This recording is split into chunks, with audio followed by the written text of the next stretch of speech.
Well, just days ago, Germany's chancellor, Angela Merkel, announced Germany would close all its nuclear power plants by 2022, replacing them with both conventional and alternative energy sources. This begs the question, have alternative energy sources reached the critical mass necessary to power both developed and developing economies? Joining us to help answer those questions, Mark Little. He's director of GE Global Research. He recently told Bloomberg that within 3 to 5 years, solar-powered electricity may be cheaper than electricity generated by fossil fuels or nuclear energy.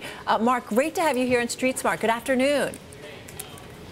Carol, good afternoon. Pleasure to be with you. So what has to happen to solar costs to fall that low? Walk us through it. So I'd like to tell you a story of American innovation. You know, a few years ago, GE did not have a solar business, and we went looking around for the best technology to develop the lowest cost of electricity for our customers. We found a little company in Colorado called Primestar that had some technology coming out of our national laboratories. We invested in a minority position in Primestar, and we teamed them up with the best scientists we could get from our GE Research Center to try to drive the technology forward. We've made outstanding progress. We exceeded every expectation we had. So we ended up buying out Primestar. We now have the whole company. We have announced an investment in solar where we're going to put in the largest solar photovoltaics plant in the United States, and we're very bullish on the opportunity to make solar cost competitive. It's already cost competitive in some ways, right? I mean, what are the uses of solar energy that are currently make it cheaper than fossil fuels? Yes, when you look at residential applications, we see the ability to get solar in the near term to maybe 15 cents a kilowatt hour. Now, the price of electricity varies in homes around the country, but in upstate New York, where I live, for example, I pay more than 15 cents a kilowatt hour for my electricity. And in places like California, where you have abundant sunshine, and other places, you have electricity prices already that are higher than that. So I believe that as we advance the technology, and I'm confident that we will, we get to 15 cents a kilowatt hour, consumers around the country will start looking at that as an attractive option. Mark, what are the biggest obstacles in terms of bringing down the cost and increasing the efficiency right now of solar? It's all about technology and manufacturing scale. We need the technology to get the material systems to be put in place in a very effective way, and we are doing that. And we need economies of scale by having large factories that can build abundant solar modules, and we need to have the systems in place to install these in a cost-effective way. All of this is coming together, and the cost of solar as well as wind in the renewable space have been coming down steadily over time. So can we look forward to a near future where these kinds of energy alternatives help us become independent as far as oil is concerned, or help us avoid the worry of a U.S. Fukushima? Well, they'll certainly be in the mix. You know, we at GE see that the world will need all kinds of energy sources.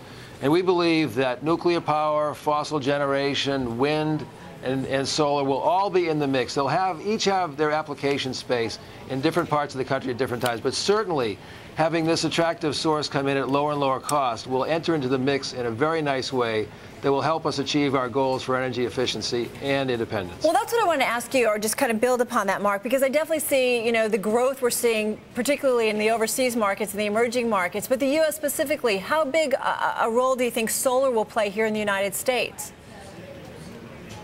Well, I think solar is growing very dramatically in the United States and around the world. But having said that, it's still today a very small percentage of our overall electricity generation.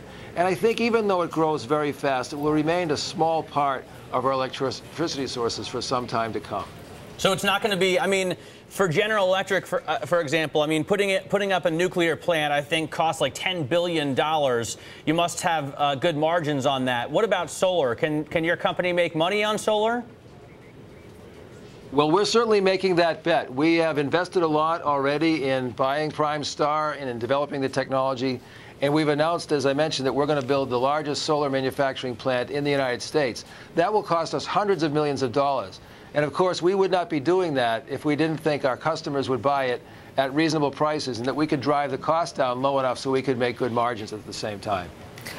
If you look at the whole alternative energy universe, Mark, I mean, we've obviously been spending so much time coming off of what happened in Japan versus, you know, with the nuclear power plants and so on. I mean, how big do you think alternative energy is going to make up the energy pie, if you will, overall?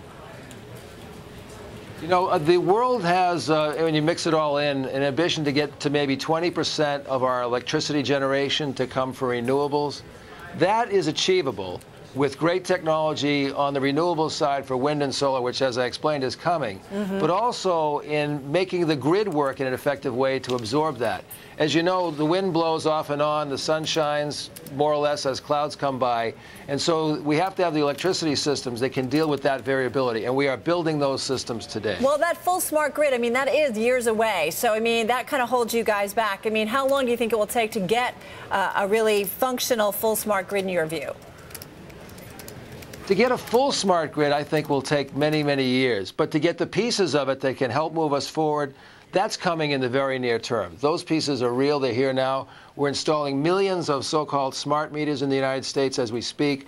We're putting in place the devices that help consumers see how they're using their electricity. And we're making the connections to the grid that can help utilities deal with the intermittency in much more effective ways.